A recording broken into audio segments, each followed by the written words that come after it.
الحمد لله وحده والصلاة والسلام على من لا نبي بعده أما بعد فنواصل الدرس ووصلنا إلى باب النفاس. فأولا ما هو النفاس؟ On est arrivé au chapitre des règles et plus particulièrement au point relatif au nifas. Qu'est-ce que c'est que les nifas? Qui est capable de me l'expliquer en arabe ou en français? Naam ya akhi. Naam. Et en français, comment on dit? Qui connaît le mot en français? Et notre premier de la classe? Ah, dès qu'il s'agit des femmes, monsieur est célibataire, là, on voit. Alors, an-nifas, comme l'a dit le Hajj, c'est ad-dam alladhi yakhruju min al-mar'a ba'da al-wilada. Et en français, c'est ce qu'on appelle les lochis, L-O-C-H-I-E. S, puisque c'est au pluriel. Donc le cheikh nous dit an-nifas huwa ad-damu al-khariju min al-farji aqiba al-wilada wa la hadda li aqallihi. فمتى رأت النفساء هي المرأة في حالة النفاس فمتى رأت النفساء الطهر يعني انقطاع الدم اغتسلت وصلت إلا الوطأ فإنه يكره لها كراهة التنزيه قبل 40 يعني قبل 40 يوما خشية أن تتأذى بالوطء. وأما أكثره يعني أكثر النفاس ف40 يوما لما روي أن أم سلمة رضي الله عنها قالت كانت النفساء تجلس 40 يوما يعني في عهد النبي صلى الله عليه وعلى آله وسلم. وقالت كذلك سألت رسول الله صلى الله عليه وعلى آله وسلم كم تجلس المرأة إذا ولدت؟ فقال رسول الله صلى الله عليه وعلى آله وسلم 40 يوما إلا أن ترى الطهر قبل ذلك. والحديث رواه الترمذي وقد تكلم في هذا الحديث ولكن بعض العلماء صححوا أو حسنوا هذا الحديث. وعليه فإذا بلغت النساء 40 يوما اغتسلت وصلت وصامت ولو لم تطهر يعني ولو استمر بها الدم غير أنها إذا لم تطهر يعني إذا ما زال الدم يسيل من فرجها فتصبح كالمستحاضة في الحكم سواء بسواء. Donc le cheikh nous dit concernant les lochis c'est un sang qui sort du sexe de la femme après l'accouchement et il n'a pas de limite inférieure, c'est-à-dire qu'il n'y a pas de limite pour ce sang. Ce sang peut couler seulement un seul jour, il peut couler pendant 2 jours, il peut couler pendant 3 jours, il n'y a pas de jour minimum. Ça peut être vraiment un nombre de jours très très réduit. Donc le cheikh nous dit, donc lorsque cette femme en état de lochi voit la purification, c'est-à-dire qu'elle voit que le sang ne coule plus, eh bien elle doit prendre son ghusl, ightasalat, elle se lave, elle fait ses ablutions majeures et elle prie, normalement. Sauf que, il nous dit le rapport avec son époux, le rapport intime avec son époux lui est déconseillé, c'est makrouh, c'est détestable, si elle voit que le sang s'est arrêté de couler avant les 40 jours. Car il se peut qu'elle en conçoive du tort. C'est-à-dire que si elle a un rapport avec son mari avant les 40 jours, il se peut que cela lui provoque des douleurs, que cela lui cause de la gêne et du tort. Quant à la plus grande période, j'entends beaucoup de bruit, je ne sais pas si c'est à l'extérieur, mais ma ju'ilatil masajid, ma ja'ala Allah tabaraka wa ta'ala al masajid maqha. Allah Azza wa Jal n'a pas fait les mosquées comme des salons de thé. Et al-ajib an najida dhalika min ar-rijal. عجيب ولو في الخارج يؤذون الناس سبحان الله. ولذلك قال هذا عجيب أن يصدر من الرجال لأن هذا نجده عند النساء فقط. فمن يتشبه بالنساء فيتخذ المسجد مقهى. عجيب ولا سيما أننا في مجلس علم. أين احترام العلم؟ نحن نذكر الله ونذكر رسول الله. سبحان الله. ثم نستشكي إلى الله حالنا. ولا حول ولا قوة إلا بالله. Les femmes, vous pouvez baisser d'un ton s'il vous plaît. Vous n'êtes pas dans un salon de thé. Rahimakunallah. Vous êtes dans une mosquée. C'est juste fait pour prier et invoquer Allah tabaraka wa ta'ala. Celles qui veulent discuter de la série télévisée à la mode, elles vont dehors, elles vont chez elles et elles en discutent librement. Et d'autant plus que nous sommes dans une assise de science où nous essayons d'apprendre un sujet qui vous concerne tout particulièrement et qui est le sujet des règles et des menstrues. Il se peut que parmi vous, certaines d'entre vous ne savent même pas comment se purifier correctement. Donc je vous enjoins à écouter le cours en silence ou bien à quitter la mosquée, barakallahu fikunna. Wa la yanbaghi lil mar'a an tarfa'a sawtaha amama ar-rijal. Et il ne convient pas à la femme d'élever la voix en présence d'hommes étrangers. Mais ala nisa al-hashma wal haya, les femmes doivent faire preuve de pudeur et de décence, en particulier devant des hommes étrangers. Barakallahu fikunna. Je ne sais même pas si le micro arrive ou si c'est juste qu'elle se moque complètement de ce que l'imam raconte. Wala hawla wala quwwata illa billah. Allahumma inni ballaghta, Allahumma fashhad.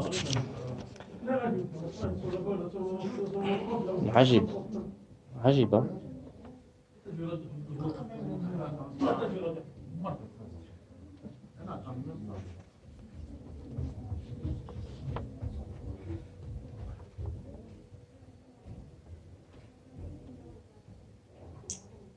السلام عليكم. السلام عليكم. القول واحد الكيك اللي حيش فيها هي بلاتي. هذا دير لحظة هي شوية. دير لحظة دير بزاف في الجامع. En français, il a dit il faut arrêter de parler parce que c'est un cours particulier pour vous les femmes.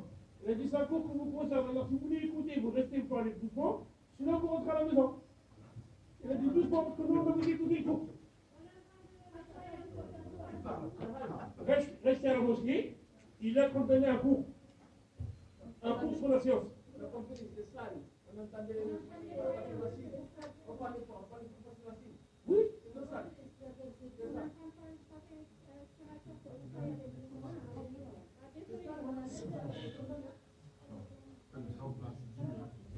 Elles n'entendent pas, c'est ça, le son ne parvient pas là-bas. Non, il passe l'aspirateur. Passe l'aspirateur. En parlant de... Elles ont compris, elles ont dit, parce qu'elles passent l'aspirateur, parce que comme c'est ça, c'est pour ça qu'elles ne peuvent pas arrêter. Et je leur ai expliqué, ils m'ont dit, ouais, maintenant je vais arrêter. D'accord. Bon, barakallahu fik akhi. Subhanallah. Peut-être qu'on aurait dû commencer sur des cours sur Husnul Khuluq. Et pourtant, on me l'a souvent demandé. Dans une mosquée, moi, excusez-moi si je suis silencieux, je suis juste choqué en fait. Je suis choqué de trouver ça dans notre Ummah, dans une mosquée en pleine majlis ilm. Bref, donc on disait que An-Nifas, c'est le sang qui coule de la femme après l'accouchement. Et on a dit qu'il n'y avait pas de période minimale pour ce sang. Il peut couler seulement 1 jour, 2 jours. Et le cheikh nous dit donc lorsque la femme voit que le sang arrête de couler, alors elle se purifie, elle prend son ghusl, tartassil, elle prend son lavage, les ablutions majeures, et elle se met à prier normalement, comme lorsqu'elle se purifie des règles. Seulement, le cheikh nous dit, il lui est déconseillé d'avoir un rapport avec son mari, un rapport charnel, avant d'avoir complété 40 jours après l'accouchement. Pourquoi ? Parce qu'il se peut qu'elle en reçoive des douleurs et des maux. Et la plus grande période de l'oshi, donc de nifas, du sang qui coule en général, c'est 40 jours. Au-delà des 40 jours, les savants ont divergé. Il y a certains ulama, certains savants comme l'imam Shafi'i notamment, qui ont dit jusqu'à 60 jours, elle est toujours considérée comme en nifas. Elle est toujours considérée comme en loshi. Et il y en a d'autres, et c'est la majorité, qui disent que non, le maximum c'est 40 jours. Si le sang continue à couler au-delà des 40 jours, ce n'est plus des loshi, ce n'est plus des nifas, c'est quoi ? De l'istihaba. Comme la femme qui a ses règles d'habitude 8 jours. Et à un moment dans sa vie, le sang va dépasser ses 8 jours et ça va durer 20 jours. On sait que le sang qui dépasse sa période habituelle, c'est de l'istihada, c'est des métrorragies. Donc c'est la même chose pour les femmes en état de lochi. En moyenne, c'est 40 jours. Et selon le shir, c'est le maximum 40 jours. Ça ne peut pas dépasser. Tout ce qui dépasse, c'est considéré comme des métrorragies. Et cela, on le tient de 2 hadiths qui sont rapportés par Salama, la mère des croyants, qui nous dit: les femmes en état de lochi, c'est-à-dire à l'époque du messager d'Allah sallallahu alayhi wa sallam, s'assoyaient durant une période de 40 jours, c'est-à-dire elles délaissaient la prière durant une période de 40 jours, parce qu'en général le sang leur coulait pendant 40 jours. Et ensuite, elle nous dit: j'ai questionné le messager d'Allah sallallahu alayhi wa sallam, combien de temps est-ce que la femme s'assoit après l'accouchement? Il lui a répondu, le messager d'Allah, 40 jours. Pendant 40 jours, elle délaisse la prière et le jeûne. Sauf si elle voit la purification avant cela, comme on l'a dit. Si elle voit que le sang a cessé de couler au bout du 20e jour, elle prend son rousse et elle se remet à prier et à jeûner. Mais elle évite, comme on l'a dit, le rapport sexuel avant d'avoir complété ses 40 jours. Elle évite, c'est-à-dire que si elle le fait, elle ne sera pas punie. Mais si elle le délaisse, imtithalan li amri nabi sallallahu alayhi wa sallam, elle en sera récompensée. Donc le cheikh nous dit ainsi: lorsque la femme atteint le 40e jour, elle prend son rousl, donc elle fait ses ablutions majeures, elle se remet à prier et elle se remet à jeûner quand bien même le sang continuerait de couler. Et elle est considérée comme en état d'istihada, comme en état de métrorragie, donc va s'appliquer sur elle les mêmes jugements que s'appliquent sur la femme en état de métrorragie, dont on a détaillé les jugements relatifs à elle dans le cours de la semaine dernière. Le cheikh nous dit: وعن بعض أهل العلم أن النفساء تجلس 50 أو 60 يوما وكونها تجلس 40 فقط أحوط لدينها. Donc ça, on vient de le dire. Certains savants ont vu que le maximum, c'était 60 jours. C'était notamment le mazhab de l'imam Shafi'i. Il dit que tout le sang qui coule pendant 60 jours, c'est les lochis. À partir du moment où ça va dépasser 60 jours, ce n'est plus considéré comme des sangs de lochis. Elle doit prendre son rousse, puis prier, puis jeûner normalement. Al-maddatu thaniya fima yu'rafu bihi at-tuhr. Et ça, c'est très important pour les femmes. Elles doivent le savoir, et vous aussi, il est bon et il convient de l'apprendre pour que vous l'enseignez à vos épouses, que vous l'enseignez à vos filles, etc. etc. Le deuxième sous-chapitre, c'est par quoi décèle-t-on la purification de la femme, que ce soit de ses règles ou que ce soit de ses lochis. Le cheikh nous dit: يُعْرَفُ الطُّهْرُ بِأَحَدِ الشَّيْئَيْنِ أَوَّلُهُمَا الْقَصَّةُ الْبَيْضَاءُ وَهِيَ مَاءٌ أَبْيَضٌ أو أبيض يخرج عقب الطهر وثانيهما الجفوف وهو أن تدخل المرأة القطنة في فرجها فتخرجها جافة تفعل ذلك قبل النوم وبعده لترى هل طهرت أم لم تطهر. Donc il y a 2 façons et pas 3 pour la femme de savoir est-ce qu'elle s'est purifiée, est-ce qu'elle est devenue pure, est-ce que ses règles se sont estompées ou bien elle est toujours en état de règle. La première façon d'observer cette purification, c'est ce qu'on appelle en arabe al-qassat al-bayda, c'est-à-dire ma huwa al-qassat al-bayda ta'lamun wa sa'ilun abyad. Sa'ilun abyad yakhruju min farj al-mar'a ba'da ad-dam. بعد الدم الأسود أو بعد الكدرة أو بعد الصفرة يخرج سائل أبيض. La première façon de distinguer quand est-ce que la femme s'est purifiée ou quand est-ce qu'elle est devenue pure, c'est lorsqu'elle a un écoulement blanc qui sort de ses parties génitales. Des parties génitales, durant toutes les règles, sortait un liquide, on a vu, du sang qui était de couleur rouge-noir, qui tendait vers le noir. Ensuite, éventuellement, ça peut devenir marronâtre en fin de période, ou bien ça peut devenir jaunâtre. Mais puis, après ce sang-là, s'il s'écoule un liquide blanc, ou bien un liquide transparent, alors la femme sait que ceci est une indication qu'elle est pure, elle n'a plus ses règles. À partir du moment où elle voit ce liquide sur sa serviette, sur le coton qu'elle a placé entre ses jambes, elle sait qu'elle n'est plus en état de règle, elle doit prendre son ghusl et elle doit se remettre à jeûner et à prier. La deuxième indication, c'est al-jufouf. Qu'est-ce que c'est al-jufouf? Masdaru fi'r jaffa yajuffu. Jaffa yajuffu, ça veut dire deux choses. Imma ça veut dire yabisa ou bien ça veut dire sakata. والمعنيان مترادفان في هذه الحالة. Al-Jufouf, c'est un peu la sécheresse utérine. Parce que les femmes, en général, alors les docteurs ont dit que, je crois que c'est à 80% ou 90% des femmes, le signe prépondérant chez elles, c'est ce liquide blanc qui sort du sexe de la femme. Et 10% des femmes ne voient pas ce liquide, mais elles voient Al-Jufouf, c'est-à-dire la sécheresse utérine. C'est quoi la sécheresse utérine?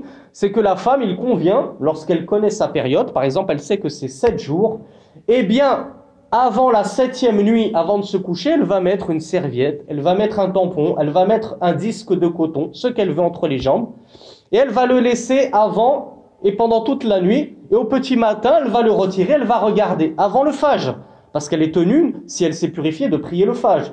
Donc, un petit peu avant le fajr, elle le retire et elle regarde. Est-ce que ce coton ressort avec de la koudra, de la soufra, du sang, un peu le sang des règles? Si oui, ça veut dire qu'elle ne s'est pas encore purifiée. Mais si ce coton ressort propre, sec ou bien humide, mais avec une humidité qui est transparente ou blanche, mais qui n'est pas noire ou rouge ou bien marronâtre ou jaunâtre, eh bien cette sécheresse utérine, ce coton qui ressort propre de l'utérus ou du vagin plutôt, c'est le deuxième indicateur que la femme s'est purifiée. Donc soit, et ça c'est important que les femmes le sachent, pour savoir quand est-ce qu'elles doivent prendre leur rousse, il y a deux indications, soit c'est l'une, soit c'est l'autre. On n'est pas obligé d'attendre les deux simultanés, car parfois elles n'arrivent pas en même temps. Parfois il n'en arrive qu'une seule et pas l'autre. La première et la plus générale chez les femmes, c'est l'écoulement d'un liquide blanc. Et l'autre indication qui arrive chez d'autres femmes, c'est la sécheresse vaginale. La femme a le vagin qui est sec, il n'y a plus de sang qui coule, il n'y a plus rien qui coule. Et si elle introduit un coton durant la nuit dans son vagin, il va ressortir propre, il ne va pas être souillé. Donc ça, c'est les deux indications, lorsqu'elle voit l'une ou l'autre, que la femme sache qu'elle doit prendre son rousse et qu'elle doit se remettre à prier. Al-maddatu thalitha fima yumna'u bil hayd wan nifas wa ma yubah. Fa awwalan ma yumna'u bil hayd wan nifas. Donc la dernière partie, c'est qu'est-ce qui est interdit à la femme en état de règle ou en état de lochi et qu'est-ce qui lui est autorisé de faire. Alors premièrement, qu'est-ce qui est interdit à la femme en état de règle et en état de lochi? Yumna'u bil hayd wan nifas umur. Awwalan, alors moi je vais plutôt vous poser la question, on va faire un petit quiz, on va essayer de trouver tous ensemble de quoi est empêchée la femme qui est en état de règle et en état de lochi. Il y a 5 choses à trouver. Alors je vous écoute mes frères, bil arabia ou bil faransia, madha yumna'u bil hayd wan nifas. As-salat, d'accord. Hein? As-sawm, al-jima', hein? Qira'atul Qur'an. Le dernier, je pense pas que vous allez le trouver, donc on va le délaisser. En fait, je vous donne une indication. Non, ça c'est tout la hayatiha. كما قال النبي صلى الله عليه وعلى آله وسلم إحدى الصحابيات إنه جنتك ونارك يعني كان يعني زوجها انظري كيف أنت مع زوجك فإنه جنتك ونارك. Et c'est un bon rappel. La dernière interdiction, en fait, elle concerne l'homme qui a une femme en état de lochi ou bien de règle. Qu'est-ce qui lui est interdit de faire à l'homme? Hein? On l'a dit ça. Le rapport, c'est interdit pour les deux, ça marche dans les deux sens. Mais il y en a un qui marche que dans un seul sens, c'est l'homme vers la femme. C'est quoi? At-talaq. Donc en français, on les énumère rapidement. En français, on va les lire doucement. Donc il y a 5 choses qui sont interdites à cause des règles et à cause des lochis. La première chose, al-wat.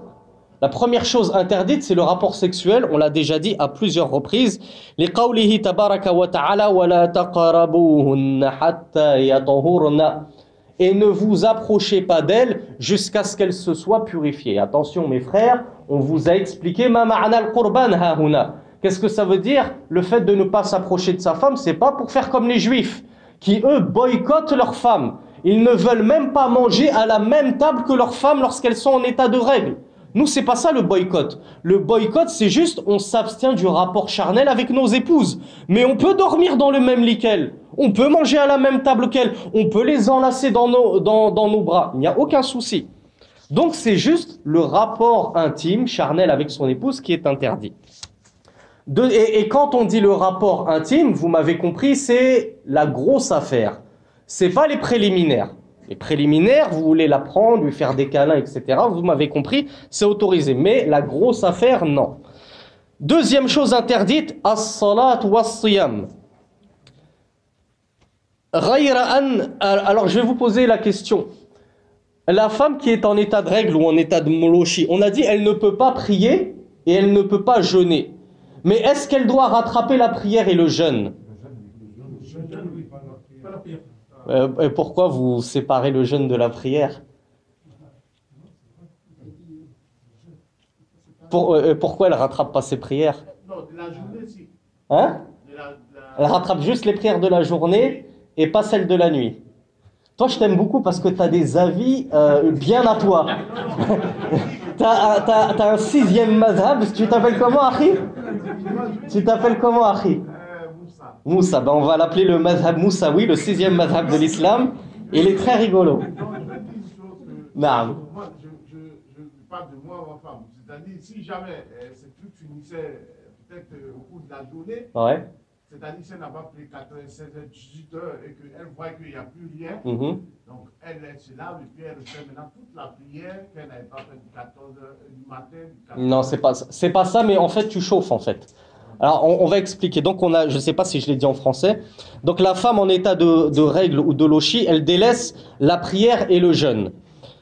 غير أن الصوم يقضى بعد الطهر والصلاة لا تقضى لقوله صلى الله عليه وعلى آله وسلم أليس إذا حاضت المرأة لم تصلي ولم تصوم وقول عائشة رضي الله عنها وها هنا الإجابة وافهموا أن الدين مرة أخرى لا يؤخذ بالرأي وإنما يؤخذ بالوحي الكتاب والسنة وقول عائشة رضي الله عنها كنا نحيض على عهد رسول الله صلى الله عليه وعلى آله وسلم فنؤمر بقضاء الصوم ولا نؤمر بقضاء الصلاة بس نقف هكذا أمرنا رسول الله صلى الله عليه وعلى آله وسلم أن نقضي الصوم ولا نقضي الصلاة إذا نقف ولا نستثقل لماذا الفرق هكذا الرسول قال الله قال رسول الله كفانا كفانا. La deuxième chose qui est interdite, ou deuxième et troisième chose interdite à la femme en état de règle et de lochi, c'est le jeûne et la prière. Mais est-ce que la femme en état de jeûne et de prière, est-ce que la femme en état de règle et de lochi, elle doit rattraper toutes les prières qu'elle n'a pas priées lorsqu'elle était indisposée, et elle doit rattraper tous les jours de jeûne qui lui étaient obligatoires, en admettant que c'était pendant le mois de Ramadan par exemple, elle doit rattraper tous les jours de jeûne. Alors j'ai entendu la bonne réponse en fait. La plupart d'entre vous, vous m'avez dit oui, elle rattrape le jeûne, mais elle ne rattrape pas la prière. Mais je vous ai demandé pourquoi. Et c'est là que vous êtes restés silencieux. Et la réponse, elle est toute simple. Parce que Dieu a dit, Allah a dit, le messager d'Allah a dit. C'est ainsi. Et on s'arrête là, ça nous suffit. On n'a pas besoin de chercher plus loin. Alors le shirk, justement, nous apporte la réponse à cette question. Et il nous cite à ce propos deux hadiths prophétiques où le messager d'Allah, sallallahu alayhi wa sallam, a dit « N'est-il pas vrai que la femme indisposée, c'est-à-dire en état de règle, ne jeûne pas et ne prie pas ?» Donc le messager d'Allah nous a indiqué que la femme en état de règle ou de lochi, elle ne doit pas prier et elle ne doit pas jeûner. Et Aïcha, l'épouse préférée du messager d'Allah, la mère des croyants, radiyallahu anha, elle a dit « Nous avions nos règles à l'époque du messager d'Allah sallallahu alayhi wa sallam, et on nous a ordonné de rattraper nos jours de jeûne, mais on ne nous a pas ordonné de rattraper nos prières. C'est aussi simple que ça. Donc si quelqu'un vous demande pourquoi vous faites la distinction entre jeûne et prière, vous rattrapez le jeûne, vous ne rattrapez pas la prière, hakadha qala Rasulullah wa hakadha amarana Rasulullah. C'est tout simple. Parce que le messager d'Allah nous a ordonné de rattraper les jours de jeûne, mais il ne nous a pas ordonné de rattraper les prières lorsque nous étions indisposés. Alors, notre frère Moussa, bien-aimé, nous a dit, on va juste ouvrir une petite parenthèse parce que c'est quand même intéressant. Admettons que la prière du Dhuhr soit à 14 heures et la prière du Asr, elle est à 16 heures. Admettons que ma femme se purifie des règles à 16h30. Donc on est rentré dans le temps du Asr. On l'a dépassé d'une demi-heure.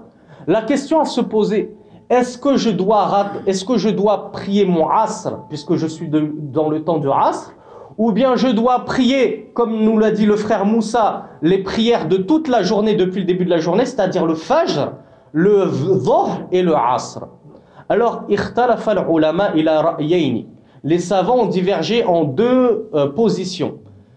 Et Moussa nous a apporté une troisième position qui est propre à lui, c'est qu'elle doit même rattraper son Fajr. Ça, personne ne l'a dit à Akhil Habib. Personne n'a dit qu'elle doit rattraper le Fajr. Donc laisse tranquille ta femme, laisse-la dormir tranquillement. Mais ils ont divergé en deux catégories. Il y en a qui disent elle rattrape juste le Asr. Pourquoi? Parce qu'elle s'est purifiée au temps du Asr. La yukallifullahu nafsan illa wus'aha. Allah ne va pas surcharger à cette sœur de rattraper la prière du Dhuhr, alors que pendant l'heure du Dhuhr, toute la prière, tout l'horaire du Dhuhr, elle était indisposée, elle était en état de règle. Donc, ma kanat minal mukallafin. Elle ne faisait pas partie des personnes qui étaient concernées par la prière, car elle était indisposée. Donc, elle ne prie que son Asr.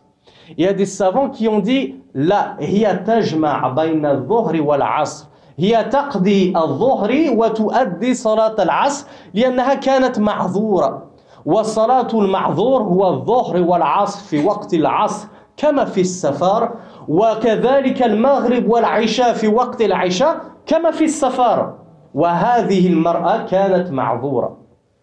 Et l'autre catégorie de savants nous dit la femme qui va se purifier au temps du Asr, 30 minutes après le Asr par exemple, elle n'a pas juste la prière du Asr à faire. Elle doit aussi rattraper son Dhuhr. Et même exemple pour Maghrib ou l'Aïcha. Admettons que le Maghrib soit à 17h, que le Aïcha soit à 19h. La sœur, elle se purifie à 20h. Donc 3 heures après le Maghrib et 1 heure après l'Aïcha. Est-ce qu'elle doit prier seulement l'Aïcha ou elle prie le Maghrib et l'Aïcha? Les savants ont opéré la même distinction. Il y en a qui disent elle n'est concernée que par la prière du Aïcha, puisque durant tout le laps de temps du Maghrib, elle était impure, donc elle n'était pas concernée par la prière. Et il y en a d'autres qui ont dit non, elle prie le Maghrib et le Aïcha. Pourquoi certains savants ont vu qu'elle doit rattraper la prière juste avant? Et donc c'est le cas juste pour Al-Dhuhr ou Al-Asr et le Maghrib ou Al-Aïcha. On a dit le Fajr, c'est pas concerné par ça. Parce que les savants ont dit cette femme, elle était excusée et excusable. Elle était dans une impureté tari. C'était un halatu najasatin tari. Elle était dans un état d'impureté mais provisoire. Elle savait que de toute façon elle allait bientôt se purifier. Donc comme ce n'est pas un état d'impureté permanent, c'est juste provisoire, les savants ont dit elle est excusée. Mais la prière de celui qui a une excuse, comme le malade, al-marid, comme le moussafir, le voyageur, ces gens-là, vous le savez peut-être, ils ont le droit de regrouper les prières du Dhuhr avec le Asr et les prières du Maghrib avec le Aïcha. Donc ils ont dit cette femme-là, comme elle est excusée, eh bien si elle se purifie au temps du Asr, elle doit rattraper la prière qui, en temps d'excuse, se joint à la prière du Asr, c'est le Dhuhr. C'est pour ça que vous allez trouver certains savants, et je crois que c'est le cas du madhab de l'imam Malik, qui dit que la femme qui se purifie au temps du Asr, elle doit prier, et dans l'ordre, elle prie d'abord son Dhuhr et ensuite son Asr. La femme qui se purifie au temps du Aïcha, elle prie d'abord son Maghrib et ensuite ce Aïcha. Ça, c'est un des avis. L'autre avis dit elle prie juste la prière actuelle. Donc c'était une bonne parenthèse que nous a rappelé notre frère Moussa. La troisième ou quatrième chose qui est interdite de faire à la femme, je crois que je l'ai entendu, dukhulul masjid. Non, on l'a pas entendu justement. On l'a oublié de l'évoquer ça. Dukhulul masjid. Et ça, on l'avait dit, on l'avait évoqué durant notre cours sur al-janaba, sur l'impureté majeure. لقوله صلى الله عليه وعلى آله وسلم لا أحل المسجد لحائض ولا لجنوب.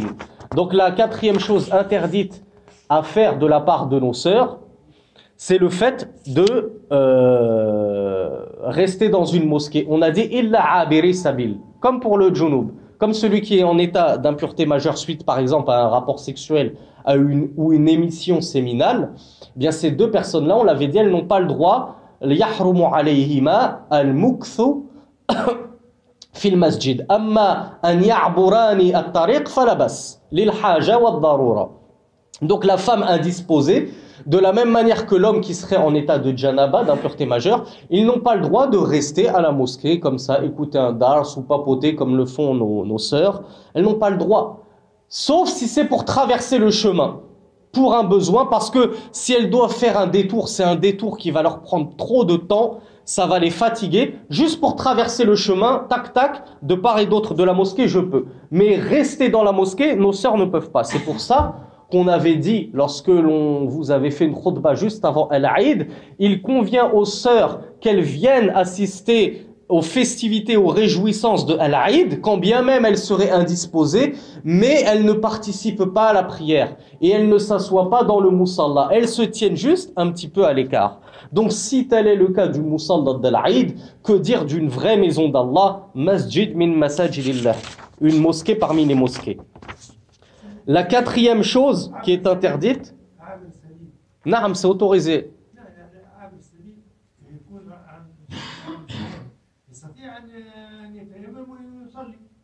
J'ai pas compris. Quoi? Bon, on verra à la fin du cours, Inch'Allah, d'accord? La cinquième chose qui est interdite à la femme indisposée de faire, le Hajj l'a dit, c'est qira'atul Qur'an. C'est de lire le Coran de la même façon que al-junub. من أصابته الجنابة لحديث النبي صلى الله عليه وعلى آله وسلم لا يقرأ الجنب ولا الحائض شيئا من القرآن. Donc la cinquième chose interdite, la cinquième chose dont sont interdites nos sœurs indisposées en état de règle ou de lochi, c'est de lire le Coran. ولو بدون مصحف ولو من ولو قراءة من حفظهن.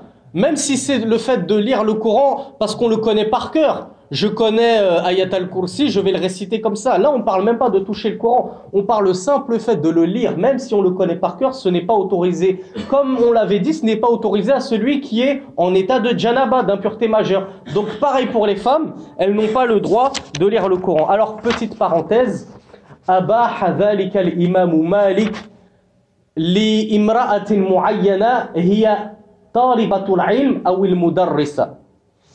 L'imam Malik a autorisé à un seul type de femme de lire le Coran quand bien même elle serait en état de règle ou de lochi. Il a dit c'est à la sœur qui est étudiante en sciences. Talibatul ilm. Pourquoi? Parce que vous le savez peut-être, ceux qui ont appris du Coran, on a besoin de le réviser fréquemment. Si on délaisse le Coran, il s'en va. Comme l'a dit le messager d'Allah sallallahu alayhi wa sallam, le Coran est encore plus prompt à se sauver de nos poitrines que le chameau dans son enclos. Le Coran, si tu ne le surveilles pas fréquemment, que tu ne le révises pas fréquemment, il s'en va. Et tu vas l'oublier. Donc les sœurs qui sont talibatu ilm, qui sont étudiantes en sciences, et qui plus est, leur mudarrisat, leur muallimat, leur enseignante, l'imam Malik a dit, elles ont une rukhsa. Elles, c'est une exception, elles ont le droit de continuer à apprendre et à réciter le Coran de peur qu'elles l'oublient. Parce qu'elles sont talibatul ilm. Mais une sœur qui n'est pas talibatul ilm, qui n'a pas l'habitude de lire fréquemment le Coran tous les jours de le réviser, elle n'a pas le droit de lire le Coran. La dernière interdiction, et c'est celle qui concerne tout particulièrement les hommes, c'est at-talaq, le fait de divorcer son épouse. فَإِنَّ الْحَائِضَ لَا تُطَلَّقْ بَلْ تُنْتَظَرُ حَتَّى تَطْهُرَ وَقَبْلَ أَنْ تُمَسَّ تُطَلَّقْ لِمَا رُوِيَ أَنَّ ابن عمر رضي الله عنهما طلق امرأته وهي حائض فأمره رسول الله صلى الله عليه وعلى آله وسلم أن يراجعها ويمسكها حتى تطهر والحديث رواه الإمام البخاري. Donc la dernière chose qui est interdite à faire lorsque une femme est indisposée, c'est de la divorcer. Un homme n'a pas le droit de divorcer son épouse si elle est indisposée. Il doit attendre qu'elle ait fini sa période de règles, qu'elle se soit purifiée, et à ce moment-là, il la divorce. Pourquoi? Parce que qala Allah, qala Rasulullah. Le messager d'Allah sallallahu alayhi wa sallam nous l'a interdit, alors on se l'interdit. Et ceci, ça a été rapporté de Ibn Umar, le fils de Umar ibn al-Khattab, l'un des plus illustres compagnons, qui a dit qu'il avait divorcé, il avait répudié son épouse alors qu'elle était en état de règle. Alors le messager d'Allah sallallahu alayhi wa sallam lui a ordonné de la récupérer, de reprendre son épouse et d'attendre qu'elle se purifie de sa période de règle et éventuellement, s'il le souhaitait toujours, de la redivorcer. Et malheureusement, ça arrive beaucoup. Ça arrive beaucoup des frères qui, sous le coup de l'énervement, se moquent complètement que leurs épouses sont indisposées et ils les divorcent durant cette période-là. Quand au moins ils le savent, parce que pour la plupart on ne le sait même pas. C'est pour ça que je vous dis c'est tellement important d'assister aux assises de science. Je suis sûr que 90% des musulmans ne savent même pas que c'est interdit de répudier son épouse lorsqu'elle est indisposée. Et d'ailleurs, spécifiquement, c'est ce qu'on appelle at-talaq al-bid'i. On l'appelle talaq al-bid'i, on l'appelle le divorce innovateur. Pourquoi? Parce que tu as commis une innovation. Tu as fait quelque chose qui n'était pas acceptable et connu à l'époque du messager d'Allah. Le messager d'Allah a interdit à ce qu'on répudie son épouse en période de règle. Thaniyan, deuxième sous-chapitre. Ma yubahu ma'al haydi wan nifas. Et en fait, en évoquant ce qui est interdit à la femme, on a un petit peu détaillé ce qui lui était autorisé. Wa bi dhiddiha J'aime beaucoup ce proverbe en arabe. C'est par les opposés, c'est par les choses qui s'opposent à ces choses que se distinguent ces choses-là. C'est si je veux savoir si une chose est permise ou non, je regarde si son contraire est permis ou non. Si son contraire est permis, c'est que cette chose-là est interdite, etc., etc. Donc on a dit, le cheikh nous dit, yubahu al-mubasharatu fi madun al-farj. لقوله صلى الله عليه وعلى آله وسلم اصنعوا كل شيء إلا النكاح. Donc, on a dit le rapport sexuel, la grosse affaire avec son épouse, ça c'est interdit. Mais tous les préliminaires, tout ce qui se passe avant, les cajoleries, les câlineries, les embrassades, les caresses, tout ça c'est autorisé. Vous avez le droit quand bien même votre femme est indisposée. Et cela en vertu de la parole du messager d'Allah sallallahu alayhi wa sallam qui a dit « Faites tout ce que vous voulez, illa al-nikah ». Ma huwa al-nikah? Al-zawaj? Ma ma'na al-nikah? Ma ma'na al-nikah fi al-lughati al-arabiyya? أليس الزواج؟ بلى بلى ولكن كذلك النكاح يكنى به للجماع. Le nikah dans la langue arabe, ça veut dire à la base le mariage, le contrat de mariage, mais ça veut aussi dire en sens métaphorique le rapport charnel avec son épouse. Donc le messager d'Allah sallallahu alayhi wa sallam nous a dit faites avec votre épouse indisposée tout ce que vous voulez sauf le nikah. Ça ne veut pas dire le contrat de mariage, vous êtes déjà marié. Vous n'allez pas comme le font certains non-musulmans, ils renouvellent leur vœu de mariage. Ça me fait toujours rigoler. On s'est déjà marié mais on va se faire un kiff, on va se remarier une deuxième fois à Las Vegas. Donc là ce qui est voulu c'est faites tout ce que vous voulez sauf le rapport charnel.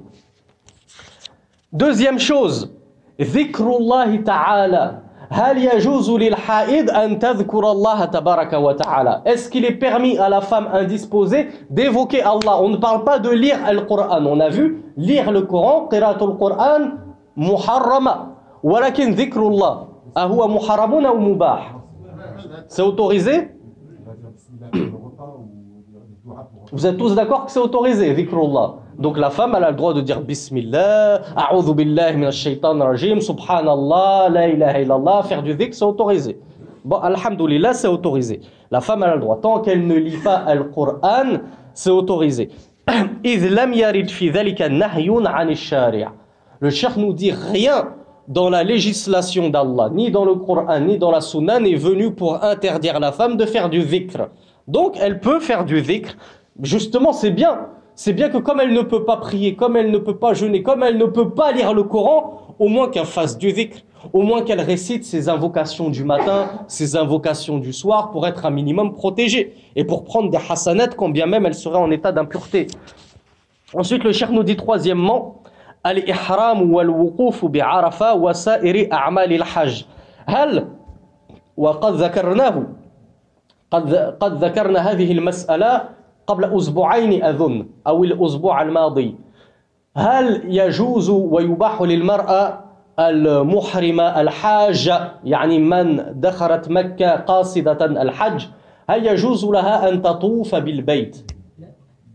لا يجوز؟ لماذا لا يجوز لها أن تطوف بالبيت؟ ها؟ نعم. أحسن. نعم. Qu'est-ce que tu me dis, أخي? Ouais. Ouais. Donc c'est autorisé pour toi. Ah, pardon. Est-ce que la femme qui va faire son pèlerinage à la Mecque, le grand comme le petit, est-ce qu'elle a le droit de faire le tawaf, c'est-à-dire la circumambulation autour de la Kaaba, de la maison sacrée? La femme qui est indisposée, pardon, hein, la question c'est la femme indisposée qui est en état de règle ou de lochi. Est-ce qu'elle a le droit de faire le tawaf autour de la Kaaba? Et cette question, on l'a évoquée il y a 2 semaines ou il y a 1 semaine. Donc il y a des avis divergents. Et le frère, barakallahu alayhi, il vous a donné un indice très important. Là où kuntum tasma'un. Il a dit at-tawafu shibhu salat. Le tawaf, c'est comme une salat. Le tawaf, c'est comme une prière. Wa hal yajuzu ala al-haid an tusalli? La. Fakadhalika la yajuzu laha at-tawaf. Donc là, comme le tawaf, c'est une sorte de prière, de la même façon que la femme indisposée ne peut pas prier, elle n'a pas le droit d'accomplir le tawaf. Walakin hal yajuzu laha an tas'a bayna as-safa wal marwa wa taf'ala sa'ira a'mal al-hajj. يجوز وهي حائض. السعي هل هو شبه صلاة؟ هل يعتبر صلاة؟ Alors en français, je m'excuse. Est-ce que la femme indisposée en état de règle et de lochi, elle a le droit de faire, comment on l'appelle en français le sa'i, les allers-retours entre Safa et Marwa, les 2 monticules? Voilà, est-ce que c'est considéré comme une prière? Est-ce qu'elle a le droit de le faire? Est-ce qu'elle a le droit de faire tous les autres rites du Hajj? Comme se tenir à Arafat. Vous savez que le 8e jour, le 9e jour, pardon, on se tient à Arafat, al-wuquf bi Arafat. Est-ce qu'elle a le droit de faire ça? Est-ce qu'elle a le droit de jeter les pierres, etc., etc. Le cheikh nous dit, la femme qui est indisposée, elle a le droit de faire tous les rites du Hajj. Donc même as-sa'i, bayna as-safa wal marwa, même le wuquf bi Arafat, le fait de se tenir à Arafat et d'invoquer Allah toute la journée, la seule chose qu'elle n'a pas le droit de faire, c'est justement at-tawaf, la circumambulation autour de la maison. Et ceci, car le messager d'Allah sallallahu et ceci est arrivé à notre mère Aïcha radiyallahu anha. Notre mère Aïcha était en état de sacralisation, elle était partie pour accomplir son pèlerinage, mais elle était indisposée, elle était en état de règle. Donc elle a questionné le messager, elle était triste, elle pensait que son pèlerinage était foutu, qu'elle ne pourrait rien faire parce qu'elle était indisposée. Donc elle a questionné le messager d'Allah sallallahu alayhi wa sallam qui lui a dit « Fais tout ce que les pèlerins font, sauf que tu ne fais pas la circumambulation autour de la maison sacrée. Tu ne fais pas le tawaf. Tout le reste, tu peux le faire. » Et qu'est-ce que doit faire cette femme indisposée? Elle attend tout simplement jusqu'à ce que le sang arrête de couler. Elle se purifie et à ce moment-là, elle fera son tawaf. À ce moment-là, elle fera sa circumambulation. Et la 4e et dernière chose, et encore une fois, on l'a dit brièvement dans ce cours et on l'a déjà dit dans des cours précédents, مواكلتهما ومباشرتهما يعني الحائض والنفساء لقول عائشة رضي الله عنها كنت أشرب وأنا حائض فأناوله النبي صلى الله عليه وعلى آله وسلم يعني أناوله الكوب فيضع فاه على موضع في يعني فمي فيشرب والحديث رواه الإمام مسلم وكذلك قول عبد الله بن مسعود رضي الله عنه سألت النبي صلى الله عليه وعلى آله وسلم عن مواكلة الحائض فقال واكلها والحديث رواه الإمام أحمد والترمذي. La quatrième chose qui est autorisée de faire avec nos épouses lorsqu'elles sont en état de menstru, et on l'a déjà évoqué durant ce cours et dans les cours précédents, c'est le fait de nous montrer présents pour elles, c'est-à-dire de manger avec elles, de partager notre repas avec elles, de les étreindre, c'est-à-dire de les prendre dans nos bras, de les cajoler, de dormir dans le même lit qu'elles, de discuter avec elles, de rire avec elles, de jouer avec elles. On ne les boycotte pas, on ne les considère pas comme des impuretés vivantes, comme si c'était des déjections canines. Ça reste nos épouses. La seule chose qui nous est interdite, c'est le rapport sexuel. En dehors de ça, on continue à nous montrer chevaleresque. C'est-à-dire on continue à faire preuve de noblesse, d'élégance, comment on appelle ça, de galanterie avec elles, car le messager d'Allah était un homme très galant avec ses épouses. À ce sujet, notre mère Aïcha radiyallahu anha nous rapporte, et elle dit « J'étais indisposée, j'étais en état de menstru. Et alors, je buvais d'une boisson, elle buvait dans un verre, et je le donnais au messager d'Allah sallallahu alayhi wa sallam. Et regardez jusqu'où le messager d'Allah poussait la galanterie, poussait l'art de la séduction pour plaire à son épouse.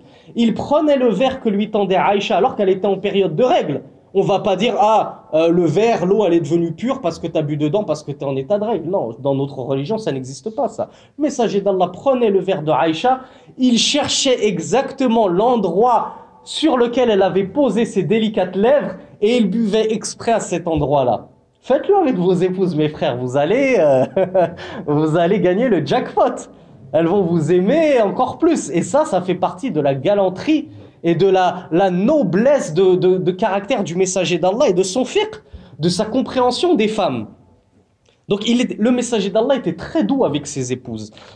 Pas malheureusement comme certains d'entre nous, je dis nous, je me place parmi vous, je ne suis pas au-dessus de vous. Certains d'entre nous parmi les musulmans, on a malheureusement hérité de traditions machistes et misogynes parce que dans nos pays, nos femmes, elles sont toujours à l'arrière, c'est nos boniches, elles ne sont bonnes qu'à faire le ménage, elles ne sont bonnes qu'à faire à manger, la popote. On ne joue jamais avec nos épouses, jamais on adresse un sourire à nos épouses, jamais on leur dit des mots d'amour, jamais tout ça, subhanallah. Ça c'est tout le contraire du modèle prophétique.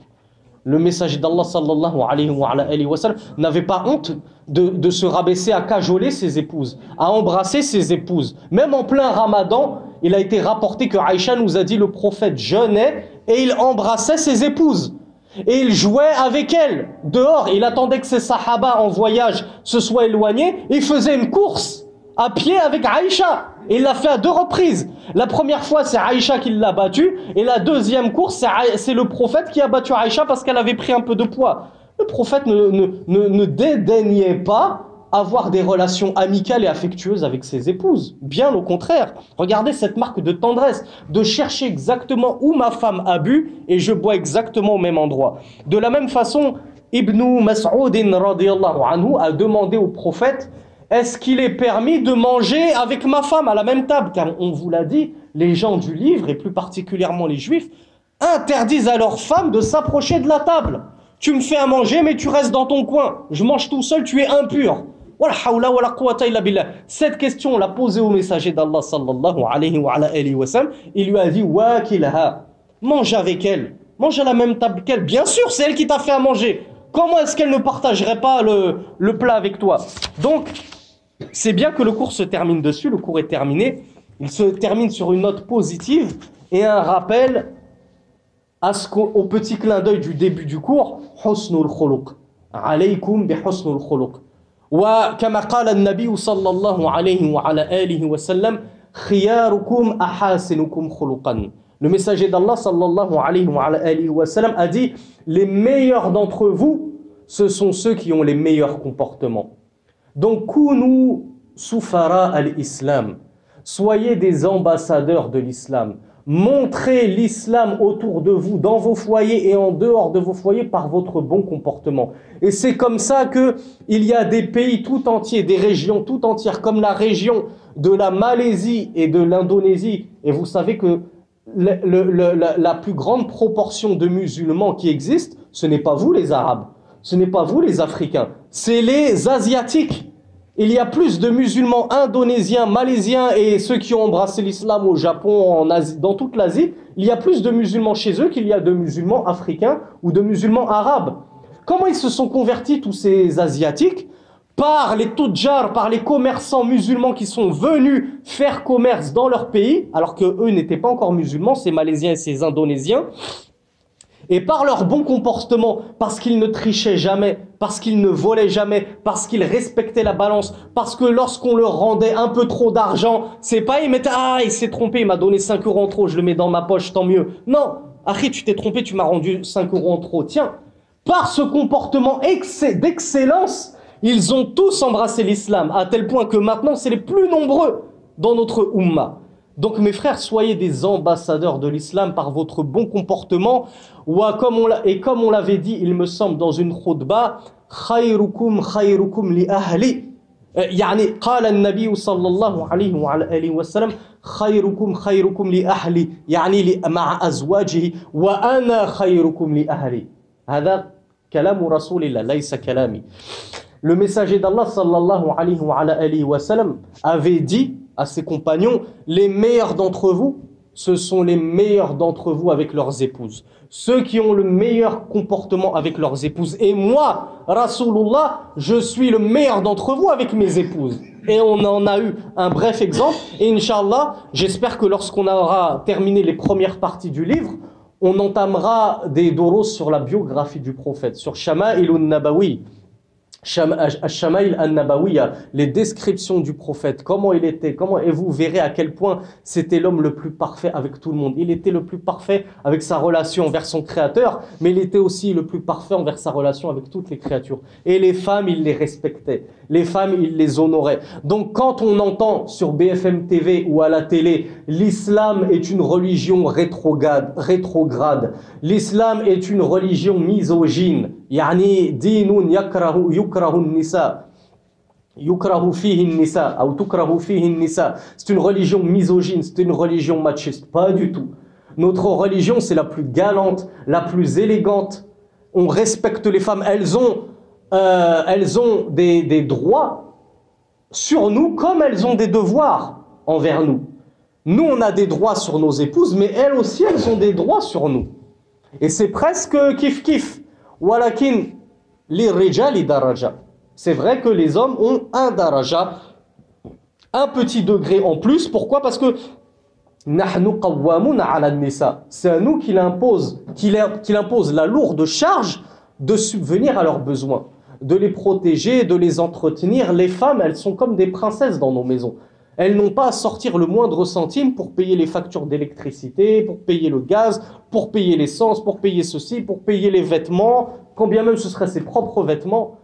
Donc l'islam, c'est au contraire la religion de l'élégance, c'est au contraire la religion de la galanterie, c'est la seule religion qui respecte réellement les femmes, c'est la seule religion qui a réellement délivré les femmes de l'oppression dans laquelle elles étaient, où elles étaient vendues comme du bétail, où elles étaient héritées comme du bétail. Un homme décédait, sa femme était héritée par son fils ou son frère. Tranquille, tranquille. On hérite nos femmes comme on hérite un pavillon ou une voiture ou de l'argent. Les femmes n'avaient aucun droit à l'héritage. Etc., etc., etc. Les femmes étaient spoliées de tous leurs droits. Et les gens du livre avant nous ne leur ont jamais accordé la liberté. Donc quand on entend maintenant en 2020, oui, vous êtes encore arriérés, regardez, nous, nos femmes, on a dit que ici dans ce pays, les femmes sont les égales de l'homme. Oui, mais depuis quand? Depuis quand les femmes sont devenues les égales de l'homme? Depuis la révélation de la Bible ou depuis à peine une 60aine d'années? Depuis que les femmes dans ce pays ont commencé à sortir pour réclamer des droits, parce qu'auparavant elles n'avaient même pas le droit de vote. Juste voter, elles n'avaient même pas le droit. Et vous nous dites, et comme le dit le frère, jusqu'à aujourd'hui encore, les femmes à statut égal et à poste égal ne touchent même pas le même salaire que les hommes.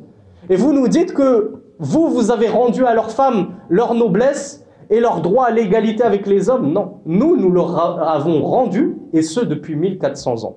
Donc, que nos chères sœurs qui nous écoutent et qui cherchent la liberté et l'égalité, qu'elles savent qu'elles ne la trouveront nulle part ailleurs que dans cette religion, l'islam. فأقول قولي هذا واستغفر الله لي ولكم سبحانك اللهم وبحمدك أشهد أن لا إله إلا أنت أستغفرك وأتوب إليك وبارك الله فيكم والسلام عليكم ورحمة الله وبركاته وصل اللهم على نبينا محمد